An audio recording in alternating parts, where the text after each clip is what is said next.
2 months removed from being the guy who says, yes, Le'Veon Bell, giving you that money.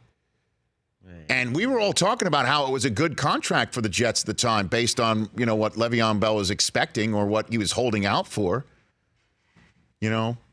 Yes, C.J. Mosley, we'll pay you all that. No, we're not going to get Matt Paradis to be the center. After all that, they bounce him. Now the interim general manager is Adam Gase. And I figured with me in a vulnerable state, who best to get the information from than not only one of the GOATs, but also a great friend who knows just how fragile I am with this information. He's Adam Schefter of the Worldwide Leader. How are you, Adam? Hello there, Rich. How you doing? Well, how am I doing?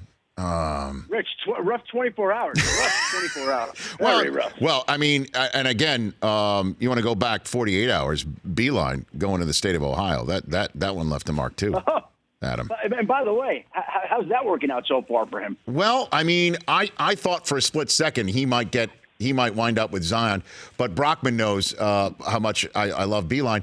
They might get Durant because of how great Mo Wagner looked in that Beilein offense for all those years, Adam. Well, listen, I'm curious about this. In all honesty, why? Well, I have an idea. I think last year he was really tempted by the Detroit Pistons right, job. Yeah. And I think that he felt like he was told that the team wasn't going to be very good. The team wound up making the playoffs.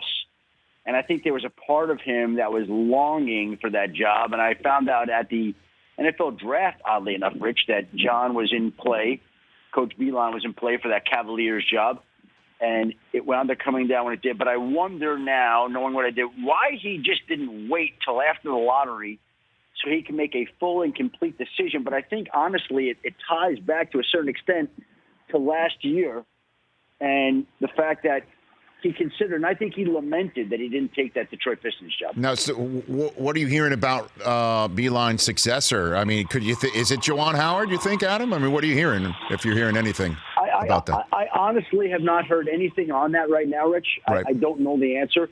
I think that Juwan Howard would make a good choice, but again, you look at the way players have returned to their alma maters. It hasn't really fared very well for, like, Clyde Drexler or Ewing right now. Ewing's going through it right now. He did a decent job for a little bit. There's another one I'm forgetting. Mullen. That didn't work out at St. John at all. Mullen, that's it. Yeah, so the history of heroes going back to the universities to lead those programs is not exactly a great one. Now Juwan Howard may be a different case. I don't know. Right. Okay, but that I think that gives you pause to investigate at least. Like if I were Michigan and they asked me, I did email to volunteer my help, but though nobody's gotten back to me. Nice. I would say I would make a call to Billy Donovan to see if he would want to come back to the college ranks. That's the call. And see if he could be tempted at all to go coach the college game. I think that would be a great way about doing this right now. That's part of the rumor mill. All right, I know I only have for a limited amount of time here, and this is the time of year where I got to be up by midnight, Rich. I got to be up by midnight. As long as we're up by midnight, we're good here. Okay, fantastic. I love that. All right, am I losing another draft analyst, Adam? Come on now, really? Am I losing one? Is that unbelievable? Is that incredible? Well, you tell me. You tell me. I think it's definitely possible. Okay. I'm not telling you that it will happen, but it's very much in play. And look, he's under consideration, and the fact that he is tells me, it just reinforces the idea of all this talk about Joe Douglas potentially being the guy with the Jets. I think Joe Douglas is square in the conversation as, at the very least, a favorite to become the next general manager of the New York Jets. Right. Joe Douglas and Daniel Jeremiah worked together side by side in Baltimore, remain close friends to this day, and it's not hard to connect the dots that if Joe Douglas winds up as the GM of the New York Jets, that he brings along your draft analyst, Daniel Jeremiah, as his right-hand man. And so that would mean that in less than a calendar year, 4, 5, 6 months apart, Mike Mayock would go to the Raiders, Daniel Jeremiah would go to the Jets. Now, look, I think that he and his family are pretty happy in California. They're pretty well established. The kids are in school. Maybe his wife will be okay with it, but he's got a couple of prominent high school athletes out there, or they're nearing that stage. But the thing that the Jets can do is they can say, we will pay you X amount of dollars. Right. And I think that that's going to be more than what NFL Network is paying him. And so... You know that from experience, Adam? They sound like a man who's been knows that by experience, that sort of thing right there. and so right. At the very least, Rich, yes, Daniel Jeremiah, allow me to say this, deserves a big raise from NFL Network. Nice. Or he's going to get, I think he's going to wind up as a front office member of the New York. It's great to be Daniel Jeremiah today. Well, that was about as much leverage as could be given him as it was when Mike McCagnon was let go. Well, and let me get to that. Adam Schefter here on the Rich Eisen Show. Why was McCagnon let go, Adam? I mean, where can you pinpoint this to, if you can? Well, look. Bottom line is, I think him and Adam Gase did not see eye to eye, and they had their issues, and it went back to free agency and disagreements over various players. And it built up over time.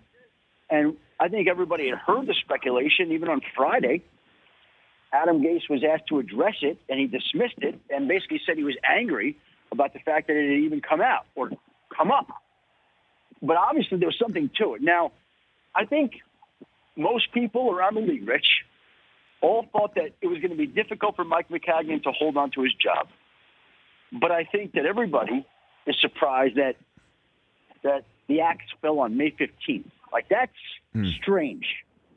And I don't have an answer for you as to why it came down today and not right after the draft or right after the season. I really thought going into this year, I thought that Mike would be given the season, they would get the chance to work together, and then after the season, I thought that Adam Gase would move on to his own general manager. But today, Christopher Johnson went to Mike McCagnon, and I think surprised him and told him that we are letting you go. And we're letting go your vice president of player personnel, Brian Heimerding. Right. And I think those guys assembled what is now going to be a competitive roster that's going to be good for a long period of time. I really think the Jets are in a good position to succeed. They've got their quarterback of the future.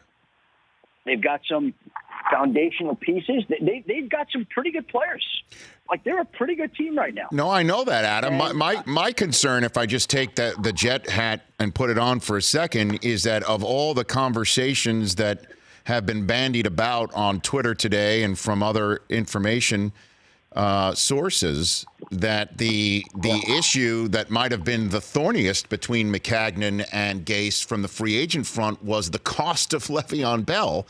And if there's any player in the history of the NFL, and certainly since you and I have been covering it, that has made it known how important it is what he gets paid, and has made it known by withholding his services, it's Le'Veon Bell. I mean, so is that true? And if that's true, how is that going to affect things with the guy who's sticking around being the one who's been rumored or reported to have the problem with paying him as much as Bell got paid? I can't address the specific discussions that were had during a time of Le'Veon Bell, but I can say I do believe there's absolutely something to the fact that McCagnon and Gase had different views on how much he's valued, how much I don't know the specifics, but I do believe that was one of the players that there were discussions about, shall we say. Now, what went on during those? I don't know exactly. I don't know whether McCagnon wanted him and Gase didn't, whether McCagnon valued him at a certain level and Gase didn't, whether Gase wanted to go for a different running back. Again, I don't know that there are a lot of people who know, and eventually over time maybe it'll come out, but I think that there's definitely something to all the smoke that has been blowing about where Le'Veon Bell fits into all this. That's no bueno, Adam. I mean, that's something that lingers. I mean, that's something that absolutely, unless Gase's first call as interim general manager. But Rich, but let me say this too. Mm-hmm. Absolutely, I think it's an issue that will have to be addressed. You can't deny it. Right. But there are plenty of coaches, plenty of times, who don't want a certain player in the draft, who aren't as high on a certain guy in free agency. Of course, no. And he comes in and they get along, and that happens. So, you know what?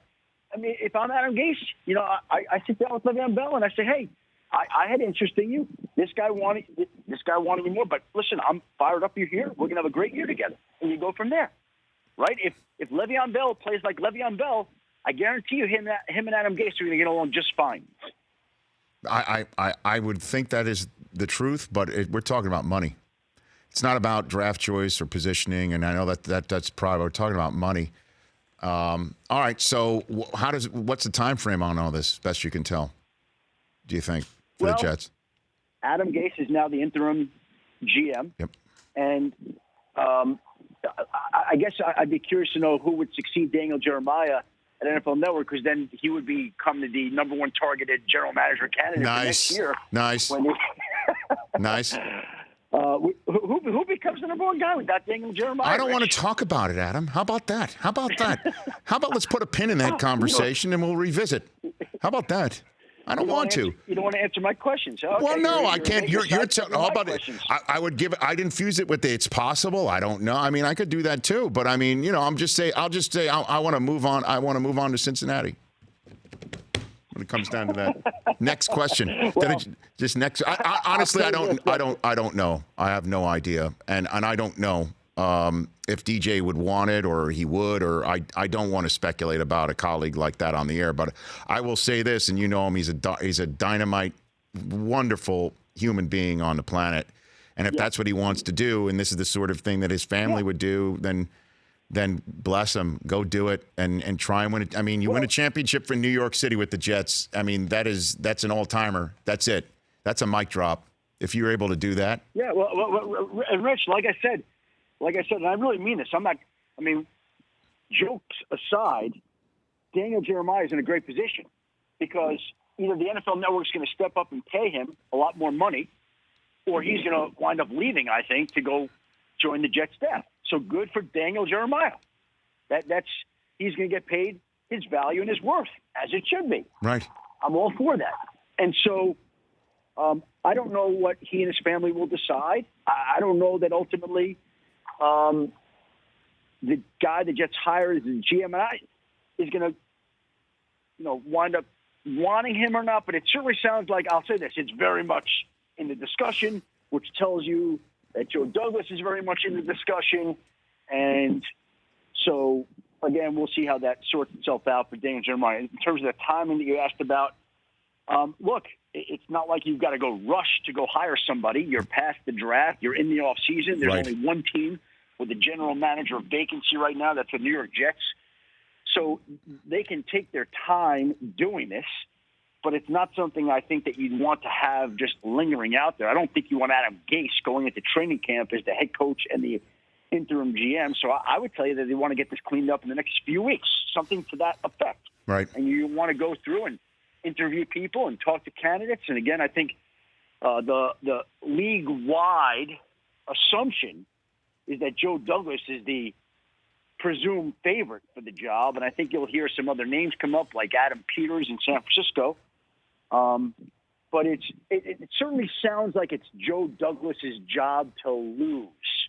And we'll see what the Jets decide to do with that over the coming weeks. Adam, you're the man. Brockman, before Adam goes, just you're the impartial arbiter here, okay? Sure. Adam normally comes on the show and he's very passionless talking about the facts. He just talks facts normally, right? Yes. Did it sound to you that he had a particular piece of glee that there might be somebody who can hold NFL Network management over a barrel? Did that sound to you, Brockman? It did. His voice changed. The inflection went up a little bit. Whether or not that's joy, I don't know. Okay. Am I reading too much into anything here? Adam, what do you think? Sources tell me that I saw into the situation that Nice. Schefter's voice. No, hold on. What do you think, Adam?